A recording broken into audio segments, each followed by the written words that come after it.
Bismillahirrahmanirrahim. Assalamualaikum warahmatullahi wabarakatuh.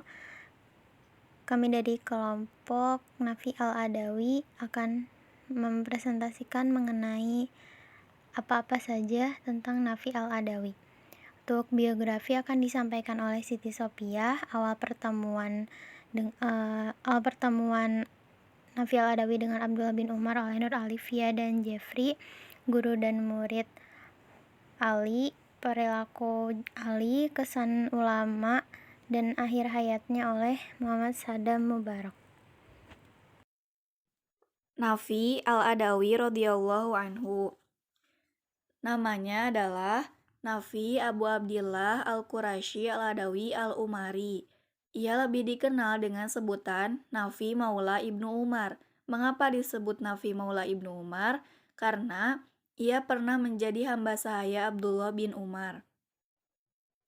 Diriwayatkan bahwa ayahnya bernama Hurmuz dan dalam riwayat lain ayahnya bernama Kaus. Tentang negeri asalnya, para ulama terbagi dalam beberapa pendapat. Menurut Imam Al-Bukhari, Nafi berasal dari Naisabur atau Persia. Menurut Abdul Aziz bin Abi Rawad, Nafi berasal dari Khurasan atau yang lebih dikenal sekarang yaitu Uzbekistan. Menurut Ibnu Asakir, Nafi berasal dari Kabul atau Afghanistan. Menurut Yahya bin Ma'in, Nafi berasal dari Dailam. Ada yang berpendapat bahwa Nafi berasal dari Barbar atau sekarang lebih dikenal dengan Maroko. Dan Al-Zahabi menguatkan pendapat Al-Bukhari bahwa Nafi berasal dari Persia. Awal pertemuan Nafi Al-Adawi dengan Abdullah bin Umar atau Ibnu Umar. Awal pertemuan mereka ini juga menjadi alasan mengapa Nafi dikenal sebagai Maula Ibnu Umar. Dahulu, waktu kecil, Nafi ini pernah menjadi tawanan perang, yaitu perang antara umat Islam dan bangsa Persia. Waktu itu bangsa Persia mengalami kekalahan dan Nafi ini terpaksa menjadi tawanan perang dan kemudian Ibnu Umar lah yang membebaskannya.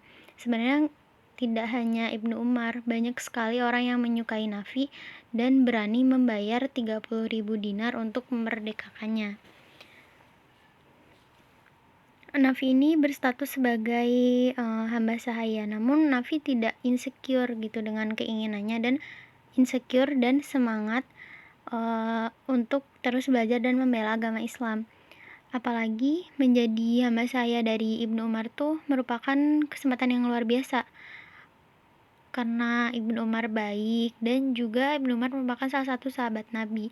Sehingga Nafi pun menjadi seorang imam tabi'in di Madinah, ulama besar dalam hal agama, mencapai puncak ilmu pengetahuan dan banyak meriwayatkan hadis. Bahkan Nafi Al-Adawi juga pernah dikirim oleh Umar bin Abdul Aziz ke Mesir untuk menjadi guru di sana. Beliau dikaruniai oleh Allah dengan kecerdasan akal dan kekuatan hafalan. Tidak menyia-nyiakan karunia dari Allah itu, beliau terus berusaha mencari ilmu demi kemaslahatan umat.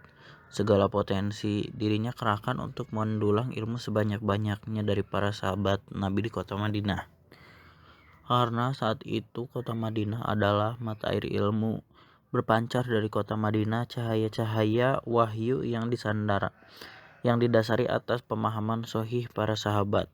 Keilmuannya tak hanya berasal dari itu saja. Beliau juga senantiasa mengikuti tuannya Abdullah bin Umar baik dalam keadaan mukim atau safar, bahkan lebih dari 30 kali mengikuti tuannya dalam safar haji. Di sela-sela perjalanan, beliau senantiasa mencatat ilmu-ilmu dari tuannya. Kedekatan beliau dengan tuannya menjadikan ia salah satu perawi terbaik dari Abdullah bin Umar. Nafi ibarat mercusuar di kota Madinah yang dituju oleh para penuntut ilmu dari negara-negara Islam. Akhir kebersamaan beliau dengan Abdullah bin Umar sebagai tuan dan budak adalah saat beliau dibeli oleh Abdullah bin Ja'far dengan harga 12.000 dirham. Nah, selanjutnya ada guru dan juga murid Nafi Abu Abdillah. Guru-guru dari kalangan sahabat ada Abdullah bin Umar, Abu Hurairah, Abu Sa'id Al-Khudri, dan juga Aisyah. Dari kalangan tabi'in ada Al-Qasim bin Muhammad, Salim bin Abdillah bin Umar, Yazid bin Abdillah bin Umar, Aslam Maulana. Dan ada murid-muridnya yaitu Muhammad bin Syihab al-Juhri, Malik bin Anas, Ayub al-Sikhtiyana, Humaid al-Tawil, Usama bin Zaid, Ibnu Abi Laila. Nah, selanjutnya perilakunya Nabi.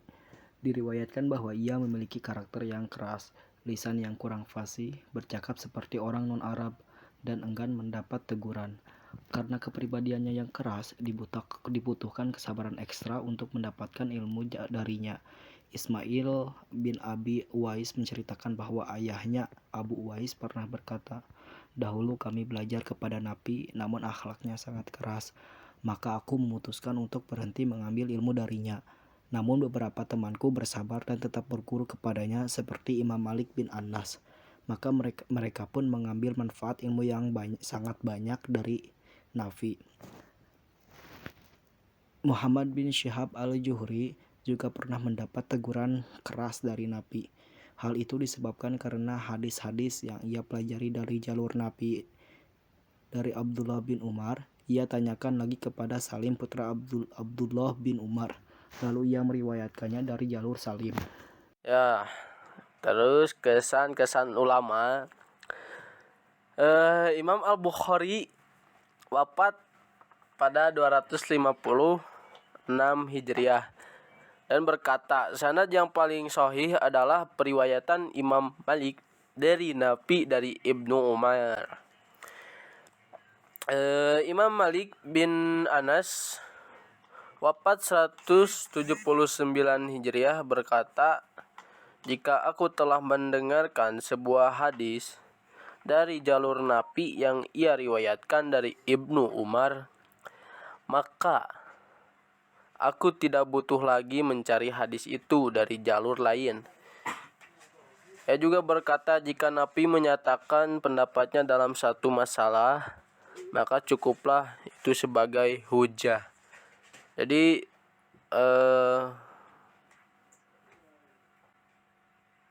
menyatakan pendapat satu masalah,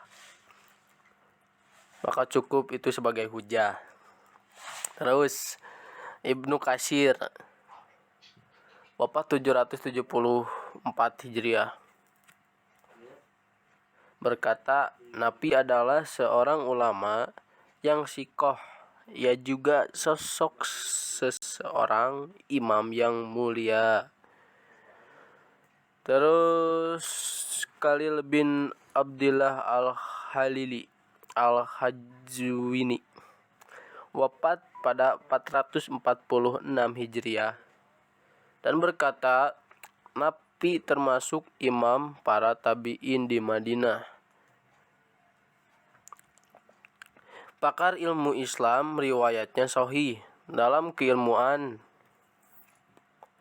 Kadang ia disyaratkan dengan Salim bin Abdillah bin Umar. Kadang ia didahulukan. Detik-detik kematiannya ia sering menangis. Kemudian ditanya tentang apa yang ia tangisi.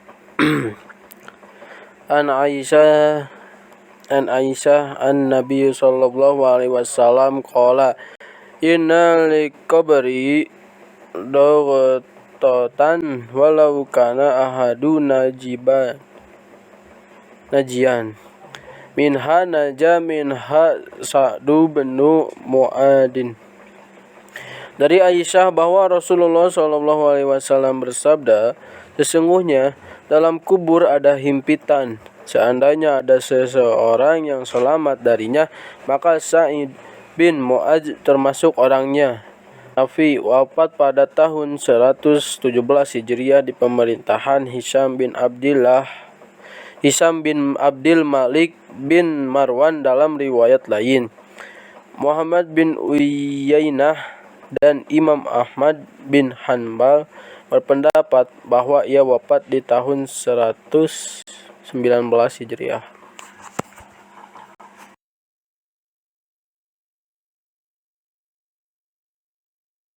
Cukup sekian dari kelompok kami. Mohon maaf bila banyak kesalahan. Wassalamualaikum warahmatullahi wabarakatuh.